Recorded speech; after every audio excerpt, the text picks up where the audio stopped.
Atishi Merlin അങ്ങനെ ഡൽഹി മുഖ്യമന്ത്രി സ്ഥാനം ഏറ്റെടുത്തിരിക്കുകയാണ്. പക്ഷെ അവിടെ ഒരു പ്രത്യേകത വരുന്നത് അതിഷി മെർലിനെ കെജ്രിവാൾ ഇരുന്ന സീറ്റ് മാറ്റിയിട്ട് വേറൊരു സീറ്റിൽ ഇരുന്നു കൊണ്ട് ശ്രീരാമന് വേണ്ടി ഭരതൻ ഭരിച്ചതുപോലെ ഞാൻ കെജ്രിവാളിന് പ്രതിനിധീകരിച്ചുകൊണ്ട് കെജ്രിവാളിന് പകരമായി ഞാൻ ഭരിക്കും എന്നുള്ള രീതിയിലായിരുന്നു അതിഷി മെർലിനെ പറഞ്ഞുകൊണ്ട് ഭരണത്തിന് വേണ്ടി മുന്നിലേക്ക് വന്നത്, ഭരിക്കാൻ വേണ്ടി വന്നത്.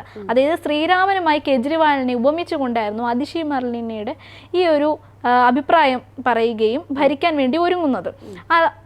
ഒരു ശ്രീരാമനായിട്ട് അല്ലെങ്കിൽ ഒരു ഇതിഹാസ കഥാപാത്രമായ അല്ലെങ്കിൽ നമ്മൾ ദൈവം എന്ന ആരാധനയോടെ ചിലരെങ്കിലും കാണുന്ന ശ്രീരാമനുമായാണ് കെജ്രിവാളിനെ ഉപമിച്ചിരിക്കുന്നത്. ശ്രീരാമന് വേണ്ടി ഭരതൻ ഭരിക്കുന്നു, കെജ്രിവാളിനെ ഞാൻ ഭരിക്കാൻ പോകുന്നു. അതിൻ്റെ ഭാഗമായിട്ട് ശ്രീരാമൻ്റെ പാദരക്ഷകൾ വെച്ചിട്ടാണ് ഭരതൻ ഭരിച്ചെന്നാണല്ലോ നമ്മൾ കേൾവിയുള്ളത്.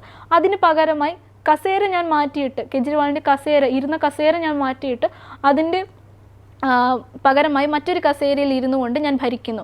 അത്തരത്തിൽ കെജ്രിവാളിനെ ശ്രീരാമനുമായി ഉപമിച്ചുകൊണ്ട് ഭരിക്കുന്നതിൽ എന്ത് തോന്നുന്നു?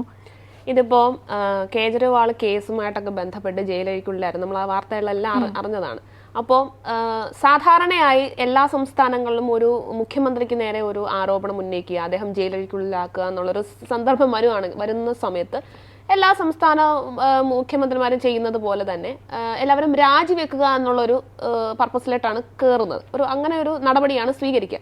പക്ഷേ കേജ്രിവാളിൻ്റെ അടുത്ത് രാജിവെക്കാൻ അദ്ദേഹത്തിന്റെ പാർട്ടി ഉൾപ്പെടെയുള്ളവരെല്ലാവരും പറഞ്ഞിട്ടും അദ്ദേഹം മുന്നോട്ട് വെക്കുന്നത് എന്ത് ഭരണഘടനയുടെ അടിസ്ഥാനത്തിലാണ് ഞാൻ രാജിവെക്കേണ്ടത്. അതായത് ഒരു ഭരണഘടനയിലും പറയുന്നില്ല ഒരു മുഖ്യമന്ത്രിക്ക് നേരെ ഒരു ആരോപണം വന്നു കഴിഞ്ഞാൽ അദ്ദേഹം രാജിവെക്കണം എന്ന് പറയുന്നില്ല. പക്ഷെ നമ്മുടെ നടപ്പനുസരിച്ച് അങ്ങനെയാണ്. സാധാരണ ഒരു ആരോപണ വിധേയനായി കഴിഞ്ഞു കഴിഞ്ഞാൽ ആ ഒരു മുഖ്യമന്ത്രി ജയിലിലേക്ക് പോയി കഴിഞ്ഞു കഴിഞ്ഞാൽ ആ സംസ്ഥാനത്തെ ആര് നിയന്ത്രിക്കും? അങ്ങനെ ഒരു പ്രശ്നം വരുമ്പോഴാണ് അദ്ദേഹം രാജിവെച്ചു കഴിഞ്ഞ് പകരം മറ്റൊരു മുഖ്യമന്ത്രി അല്ലെങ്കിൽ താൽക്കാലികമായിട്ടൊരു മുഖ്യമന്ത്രി ഒരു സ്ഥാനം വഹിക്കുന്നത്. ഇതിപ്പോൾ അദ്ദേഹം അങ്ങനെ ഒരു സ്ഥാനം ഒഴിയാതെ ജയിലിൽ പോവുകയാണ്. അപ്പം ജയിലിൽ പോയി കഴിഞ്ഞപ്പോഴും സുപ്രീം കോടതിയിൽ നിന്നുള്ള ഒരു റിപ്പോർട്ട് വരുന്നത് പ്രകാരം അദ്ദേഹം മുഖ്യമന്ത്രിയായി സ്ഥാനം ഒഴിയുന്നില്ല എന്നുണ്ടെങ്കിൽ ഒരു ഫയലുകളിലും ഒപ്പിടാൻ പാടില്ല, അദ്ദേഹത്തിന്റെ ഓഫീസിൽ പോകാൻ പാടില്ല എന്നുള്ള രീതിയിൽ കുറേ നിബന്ധനകളും കാര്യങ്ങളൊക്കെ വെക്കുന്നുണ്ട്.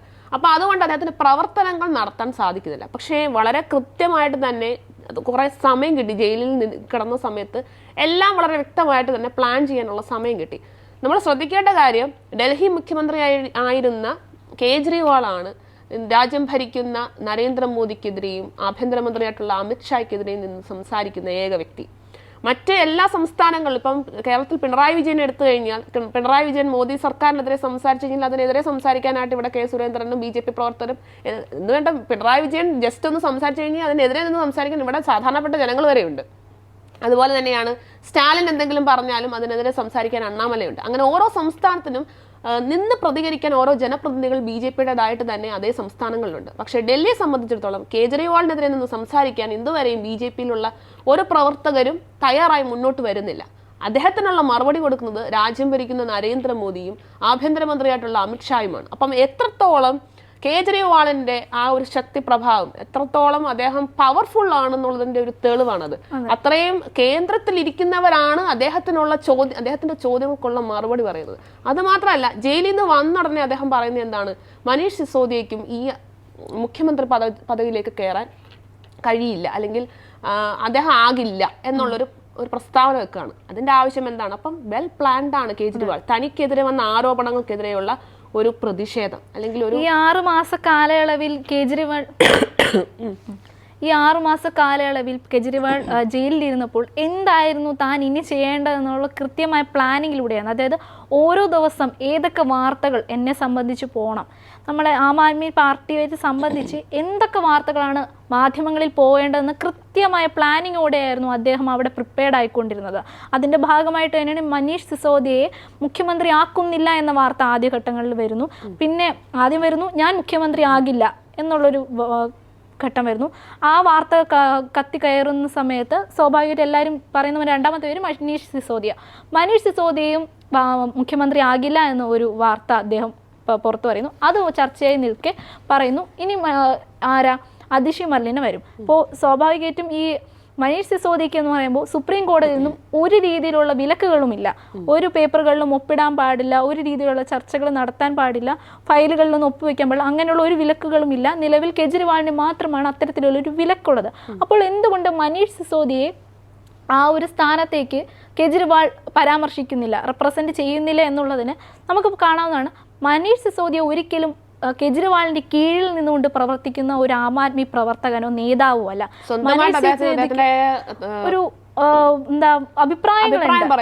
അദ്ദേഹത്തിന്റെ അഭിപ്രായങ്ങളിൽ നിന്നുകൊണ്ട് തന്നെയാണ് പ്രവർത്തിക്കുന്നത്. അദ്ദേഹത്തിന്റെ പ്രവർത്തനങ്ങൾ ഓരോന്നും അല്ലെങ്കിൽ വാക്കുകൾ ഓരോന്നും അദ്ദേഹത്തിന്റെ മാത്രമാണ്. ആരുടെയും കീഴിൽ നിന്നുകൊണ്ടോ അല്ലെങ്കിൽ ആരെങ്കിലും പറയുന്നത് കേട്ട് അനുസരിക്കുന്ന ഒരു വ്യക്തിയല്ല. എന്നാൽ അതിഷി മെർലിൻ അങ്ങനെ ആയിരിക്കില്ല എന്നൊരു തെറ്റിദ്ധാരണയാണ് അതിഷി മെർലിനെ ആയിരിക്കും ഇനിയുള്ള മുഖ്യമന്ത്രി എന്ന ഒരു വാർത്ത അല്ലെങ്കിൽ ഒരു തീരുമാനത്തിലേക്ക് കെജ്രിവാളിനെ എത്തിച്ചത്. പക്ഷേ അതിഷി മെർലിനെ എത്രത്തോളം ആ ഒരു വിശ്വാസ്യത എന്താ നടപ്പിലാക്കുമെന്നുള്ളത് നമുക്ക് കണ്ടറിയാവുന്ന കാര്യമാണ്. അതിഷി മെർലിനയുടെ ഒരു ചരിത്രം എടുത്തു നോക്കുകയാണെങ്കിൽ അവർ പറയുന്ന കാര്യങ്ങളിലെല്ലാം വളരെ വ്യക്തതയോടെ സംസാരിക്കുന്ന ഒരു വ്യക്തിയാണ് അതിഷി മെർലിന. ഒരു പക്ഷേ എല്ലാവർക്കും പൊളിറ്റിക്സ് തലയിൽ പിടിച്ചു കഴിഞ്ഞാൽ അല്ലെങ്കിൽ അധികാരത്തിന്റെ ആ ഒരു ലഹരി തലയിൽ കയറി കഴിഞ്ഞു കഴിഞ്ഞാൽ പിന്നെ ചുറ്റിലൊന്നും ഉള്ളതൊന്നും കാണാൻ പറ്റില്ല എന്ന് പറയുന്ന പോലെ തന്നെ കേജ്രിവാൾ അദ്ദേഹത്തിന്റെ ഒരു അജണ്ടയുടെ ഭാഗമായിട്ടാണ് അതിഷി മെർലിനെ എടുത്ത് മുന്നിട്ടെങ്കിൽ അല്ലെങ്കിൽ അതിഷി മെർലിനിലൂടെ തനിക്ക് ഇനിയും ഭരിക്കാം അല്ലെങ്കിൽ തന്റെ പ്രതികാരം അവരിലൂടെ തീർക്കാം എന്നുള്ള ഒരു അജണ്ടയുടെ ഭാഗമായിട്ടാണ് അതിഷി മെർലിനെ എടുത്ത് മുന്നിലിട്ടതെങ്കിൽ നാളെ ഒരു സമയത്ത് അതിഷി മെർലിനെ തന്നെ കേജ്രിവാളിനെതിരെ തിരിയാനുള്ള സാധ്യതയുണ്ട്. ഇപ്പോൾ മുൻകാലങ്ങളിലുള്ള ഇത്തരത്തിൽ മുഖ്യമന്ത്രിമാർ മുഖ്യമന്ത്രി സ്ഥാനത്തു നിന്നും പിൻവാങ്ങിയപ്പോൾ നമുക്കത് കാണാവുന്നതാണ്. ഒന്നുകിൽ അവരുടെ ഭാര്യമാർ അല്ലെങ്കിൽ മക്കൾ ആ സ്ഥാനമേൽക്കുന്നു. ഇപ്പോൾ ലാൽ ബഹദൂർ ശാസ്ത്രി ആയാലും അല്ലെങ്കിൽ ജയലളിതയിലും അങ്ങനെയുള്ള ചില നേതാക്കൾ എടുത്തു നോക്കിക്കഴിഞ്ഞാൽ ഇത്തരം ആരോപണ വിധേയരായി കസ്റ്റഡിയിൽ എടുക്കേണ്ടി വന്നാലോ അല്ലെങ്കിൽ ജയിലിൽ പോകേണ്ടി വന്നാലോ അവരുടെ ഭാര്യമാരോ മക്കളോ ആണ്. എന്നാൽ ആ സ്ഥാനത്തേക്ക് ഒരിക്കലും കെജ്രിവാൾ ഒരു സമയത്ത് പോലും സുനിത കെജ്രിവാളിനെ കൊണ്ടുവന്നിട്ടില്ല. പകരം നേരെ ആ പേര് ചാർത്തപ്പെട്ടത് അല്ലെങ്കിൽ കുറച്ച് കാലം കഴിഞ്ഞിട്ടായാലും കൊടുത്തത് ആ ഒരു പദവി കൊടുത്തത് അതിഷിക്കാണ്. അപ്പോൾ അതിഷി ഒരു ശക്തിയായ വനിതയാണ്. അവർ ഒരിക്കലും പറഞ്ഞ വാക്കുകളെ പിന്നെ രണ്ടാമത് വിശദീകരിക്കേണ്ട അവസ്ഥ വന്നിട്ടില്ല അല്ലെങ്കിൽ വളച്ചൊടിക്കേണ്ട മറ്റു മാധ്യമ പ്രവർത്തകർക്കോ മറ്റു പാർട്ടി നേതാക്കൾക്കോ അവരുടെ വാക്കുകളെ വളച്ചൊടുക്കേണ്ട ഒരു സ്ഥിതി അവരൊരിക്കലും വന്നിട്ടില്ല. കൃത്യമായ രീതിയിൽ പറയുന്ന കാര്യങ്ങൾ മറ്റുള്ളവരിലേക്ക് എത്തിക്കാൻ സാധിക്കുന്ന ഒരു നേതാവാണ് അതിഷി മെർലിന. പോരാഞ്ഞിട്ട് കേജ്രിവാൾ സ്വാഭാവികമായും കേജ്രിവാൾ പറയുന്നതിന് കീഴിൽ അതിഷി മെർലിന നിൽക്കുമെന്നൊരു വിശ്വാസമായിരിക്കാം അതിഷി മെർലിന ആ സ്ഥാനത്തേക്ക് എത്തിയത്. എന്തു തന്നെയായാലും ശ്രീരാമനോട് കേജ്രിവാളിനെ ഉപമിച്ചുകൊണ്ട് ഇത്തരത്തിൽ ഒരു താൻ ഭരിക്കുന്നത് കേജ്രിവാളിനെ മുൻനിർത്തിക്കൊണ്ട് കേജ്രിവാളിന് വേണ്ടി ഭരിക്കുന്നു എന്നുള്ളത് എത്രത്തോളം പ്രാവർത്തികമാക്കും മുന്നിലേക്ക് പോകുമ്പോൾ എന്നുള്ളത് കാണാം. കൂടിപ്പോയി 6 മാസം അടുത്ത നീക്കവുമായി കേജ്രിവാൾ മുന്നിലേക്ക് വരും എന്നുള്ളതാണ് എൻ്റെ വിശ്വാസം. അതായത് അതിഷി മെർലിനെ വെറും പാവയാണ്. കാരണം കൂടുതൽ കാലം നിർത്തിക്കഴിഞ്ഞാൽ ഒരു പക്ഷേ അതിഷി മെർലിനെയും കേജ്രിവാളിനെതിരെ നീങ്ങാം എന്നുള്ളൊരു കരുനീക്കം എന്തായാലും കേജ്രിവാൾ മുന്നിൽ കണ്ടിട്ടുണ്ടായിരിക്കാം.